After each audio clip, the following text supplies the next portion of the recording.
How will you know if entrepreneurship is for you? And why do you want to have your own business? At ano nga ba ang ibig sabihin talaga ng negosyo?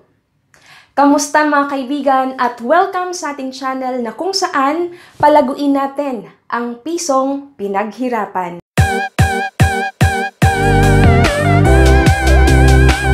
Sabi nga ng aking mentor na si Josh Kaufman, a business is a repeatable process that creates or provides something of value that other people want or need at a price they're willing to pay in a way that satisfies the buyer's needs and expectations. And of course, it provides the business sufficient revenue to make it worthwhile for the owners to continue operation. So in short, you create a business that is a solution to someone else's problem. It will be a worthwhile business if these three P's are present: passion, purpose, and profit. Dahil medyo matagal-tagal na rin naman na tayong nagsasama dito sa ating YouTube channel, so maaari ko na kayong matawag na family, virtual family talaga, di ba? So, meron akong isi-share sa inyo. Alam nyo ba na meron na akong at least siguro 7 or 8 business failures. Pero syempre, mga small ventures yon, small business ventures. Lahat yon nag-fail. Pero alam nyo, maraming mga kakilala ko ang nagsasabi na nagsayang ka lang ng oras, nagsayang ka lang ng effort, at lalong nagsayang ka ng pera. Alam ko kasi, naintindihan ko kasi na once napapasok ka sa isang negosyo, hindi mo iisipin yung kikitain mo kaagad di ba? Kasi ang pinaka-profit or pinaka-gain mo pagka pumasok ka sa isang negosyo is the experience, di ba? Kasi kung hindi man ito mag-grow, hindi man talaga ito kumbaga parang mag-succeed, di ba? Pero may matutunan ka dun. So, yun po yung nangyari sa akin. At na-realize ko, doon sa mga business failures, doon sa mga business ventures na pinasok ko, I have learned that kaya pala hindi siya naging successful. Bakit? Kasi wala naman yung puso ko doon. Hindi naman yung passion ko. Hindi naman yung gusto ko talagang gawin. Pinasok ko lang siya kasi my business partners before, may mga friends na nagsabing, o sige, makipartner ka sa amin. Pero wala yung utak ko doon na gusto ko siyang aralin. So now, ang pinaka gusto ko lang i-share is you have to own or you have to build your own business na nandun yung passion mo, di ba? And you understand na dahil sa business na pinapasok mo, yun yung purpose mo dito sa mundong ito. And I am blessed enough kasi nahanap ko yung negosyo na para sa akin talaga. And saan ba ito? Yan ang pag-uusapan natin sa video na ito, susunod na.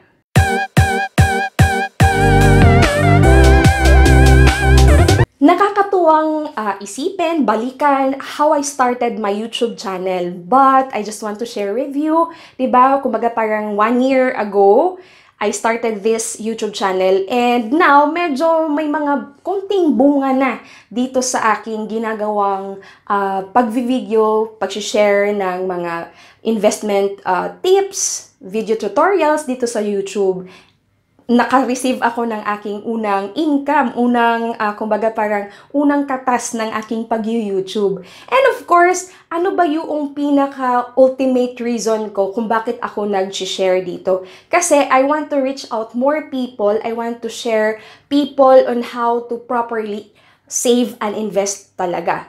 Now, kasi we are talking about business, and yung business na sinasabi ko sa inyo na nahanap ko na swak sa akin, and I am not sure if swak din ito sa inyo. Kasi it's up to you, ikaw yung nakakaalam kung ano ba yung passion mo.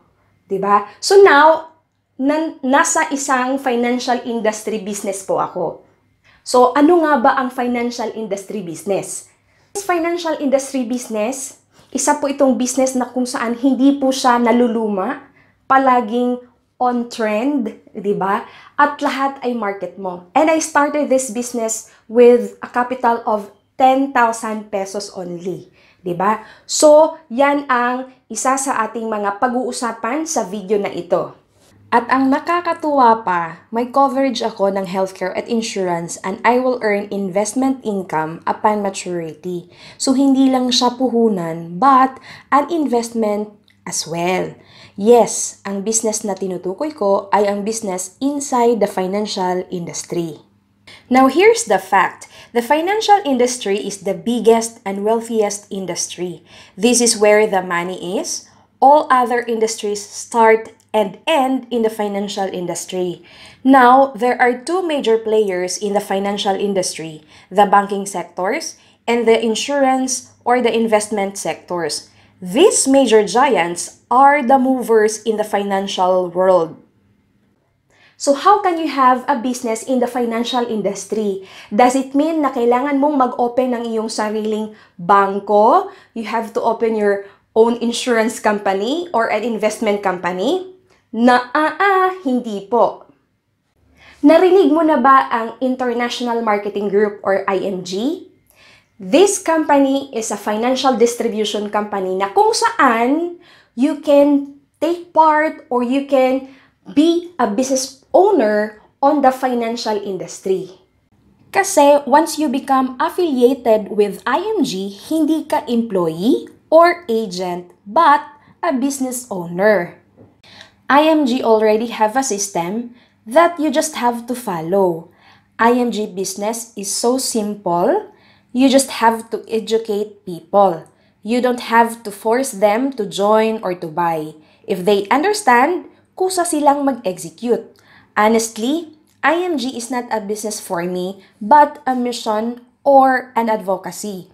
If you have the heart to help more families to be financially educated, then you are much welcome to IMG. Kasi I truly believe financial education is the key to eradicate poverty.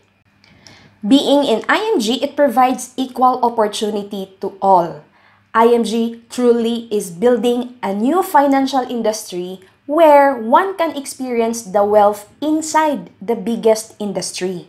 So how can you start this IMG business? First, you must be affiliated with IMG. And then number 2, execute your financial plans within sa IMG.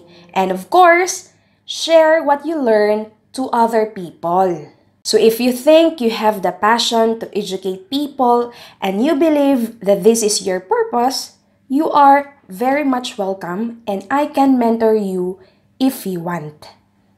Basic rules lang on how you can start to run your own business sa financial industry through IMG. Number 1 is, you have to make sure na ituturo mo kung ano ang natutunan mo. The proper way of investing. Yun yung una. At of course, pangalawa, ikaw mismo, meron ka noong product or services na ino-offer mo. Kasi if people will ask, ikaw ba, meron ka niyan? Diba? Anong sasabihin mo? Of course, sasabihin mo, yes. Kasi we have to walk what we talk. So that's the 2 main ingredient, okay, on how you can start your business through IMG sa isang financial industry. And like any other businesses, of course, we also have our mission and vision. And that is to educate 1 million Filipino families. And of course, meron talaga tayong detailed na webinar for that, training for that. And if you're interested, just let me know. Message ka lang sa aking FB Messenger for you to attend our free webinar. And of course, you can still grab a free copy of this book at my website at www.gisaal.net. Now, ang tanong ko sa iyo, handa ka na bang maging boss ng sarili mong negosyo? Ang negosyo sa financial industry. Ready ka na ba? Just leave your comments below. Ayan, so ako pumuli si G. Isaal na palaging magpapaalala sa iyo to live, love, invest. God bless everyone and always remember, God loves you.